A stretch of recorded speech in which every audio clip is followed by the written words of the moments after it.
Mga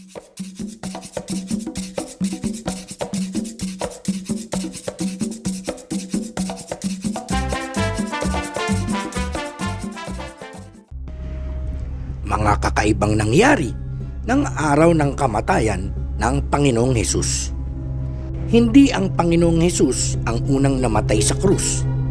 Tinatayang noong panahon ng Panginoong Hesukristo, ang mga Romano ay nagpako sa krus ng mahigit na 30,000 lalaki sa Palestine lamang. Hindi rin ang Panginoong Hesus ang huling ipinako. Subalit, ang Panginoong Hesus lamang ang isa na namatay sa krus para sa mga kasalanan ng isang nawawalang mundo. Ang matuwid para sa mga hindi matuwid upang madala kanya sa Panginoong Diyos. Upang patunayan ang kakaibang kamatayan ng Panginoong Hesus, itinala nila Mateo, Marcos at Lucas ang mga kahangahangang pangyayari na naganap ng oras na mamatay ang Panginoong Hesus. Hindi pinaliwanag ng mga manunulat ng Ebanghelyo ang kanilang kahulugan. Iniulat lang nila ang mga pangyayaring ito. Narito ang mga kakaibang himala na nangyari ng oras na mamatay ang Panginoong Hesus sa krus. Ang unang kakaibang himala ay ang pagdilim ng buong mundo. Mababasa natin ito sa libro ni Mateo, chapter 27, verse 45. Mula nga ng oras na ika-6 ay nagdilim sa ibabaw ng buong sangkalupaan hanggang sa oras na ika-9. Maraming tao ang nagpipilit na sabihin na ito ay isang eclipse daw upang tanggihan ang himalang ito, at ito ay nangyari lamang sa lugar sa paligid ng Jerusalem at Judea. Subalit, masasabi nating mali sila sa pagsasabing ordinaryo lamang ang mga nangyaring ito, sapagkat palaging nagaganap ang Pasko sa panahon ng kabilugan ng buwan. Ang isang solar eclipse ay maaari lamang mangyari sa panahon ng bagong buwan. Walang mga record ng astronomiya noong panahong iyon na nagbanggit ng solar eclipse.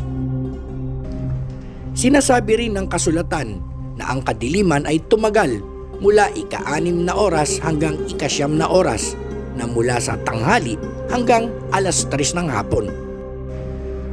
Ang pinakamahabang naitala na kabuuang solar eclipse ay halos 7 minuto lamang ang itinagal, at hindi nito pinadilim ang buong mundo ni ang anumang nangyaring mga solar eclipse. Subalit, ang pagdidilim na nangyari sa oras ng kamatayan ng Panginoong Hesus ay umabot sa ilang oras. Ayon pa sa libro ni Lucas, nagdilim sa ibabaw ng buong kalupaan. Basahin natin sa libro ni Lucas, chapter 23, verse 44. At ng oras na ika-6 na ay nagdilim sa ibabaw ng buong lupa hanggang sa oras na ika-9.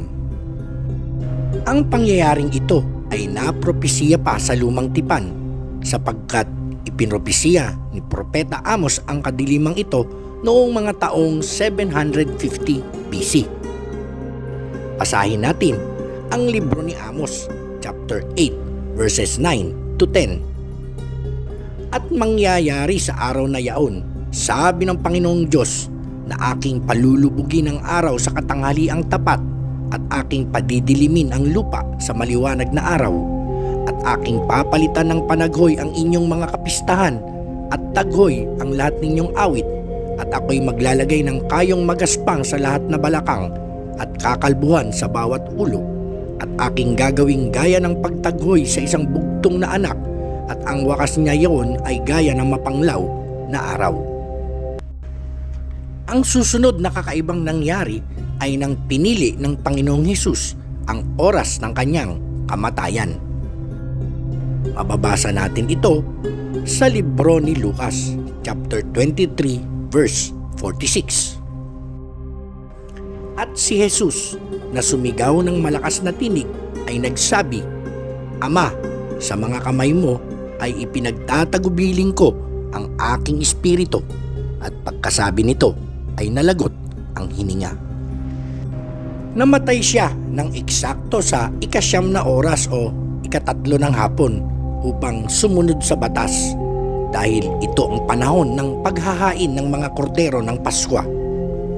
Pinili ng Panginoong Hesus ang oras ng kanyang kamatayan. Sumigaw siya ng malakas na boses bago siya namatay, isang bagay na hindi kayang gawin ng ordinaryong tao sa ilalim ng kanyang kalagayan. Ito ay nagpapakita na ang Panginoong Hesus ay dapat na mabuhay pa sana ng mas matagal. Ngunit pinili niya ang partikular na oras na yon para sa kanyang kamatayan.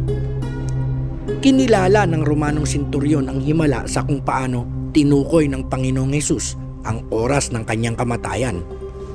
Mababasa natin sa libro ni Marcos chapter 15 verse 39. At ang senturyong nakatayo sa tapat niya nang makitang malagot ang hininga niya ay kanyang sinabi, katotohanang ang taong ito ay anak ng Diyos. Kasama din sa kakaibang nangyari ng oras ng kamatayan ng Panginoong Hesus ay nang napunit ang tabing sa templo. Mababasa natin ito sa libro ni Mateo chapter 27 verse 51.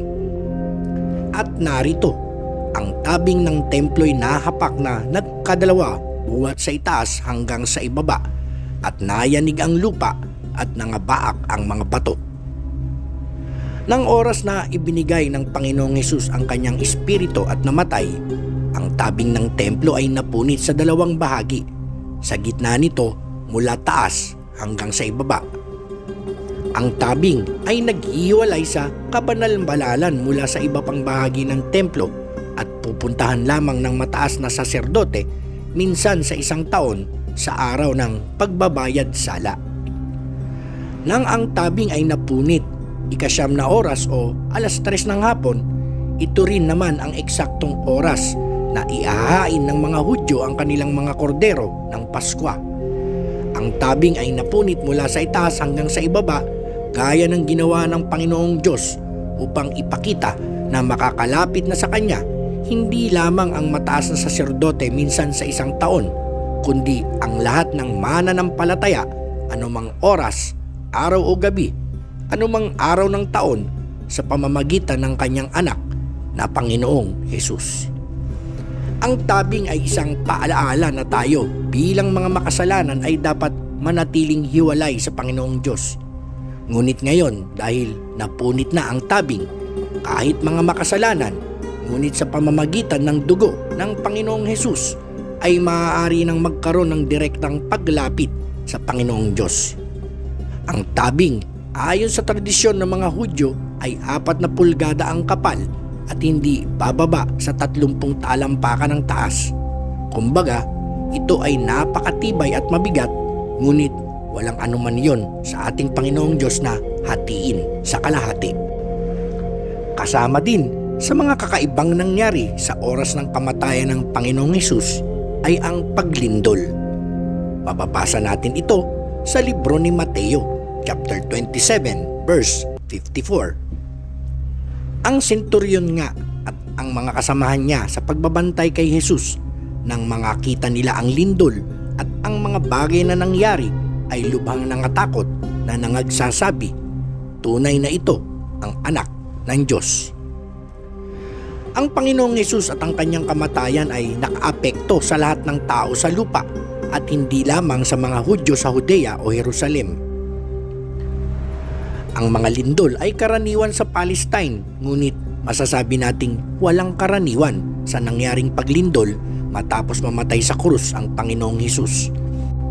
Minumungkahi ang eksakto at mga kasamang kaganapan na ito ay isang supernatural na kaganapan. Ang lindol sa Kalbaryo matapos mamatay si Hesus ay nagpapahiwatig na ang mga hinihingi ng batas ay natupad na ng Panginoong Hesus. Maraming mga himala ang ginawa ng Panginoong Hesus bago siya ipinako sa krus. Sa panahon ng pagpapako sa krus at sa mga araw pagkatapos hanggang sa kanyang muling pagkabuhay at maging pagkatapos pa noon.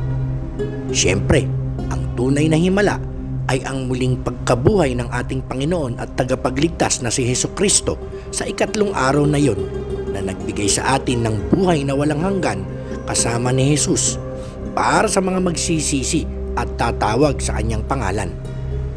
Ang kanyang muling pagkabuhay ay ang pagkatalo ni Satanas at nagpapakitang siya ay ang Diyos at ang Diyos lamang ang makakapagpabangon ng kanyang sarili mula sa mga patay.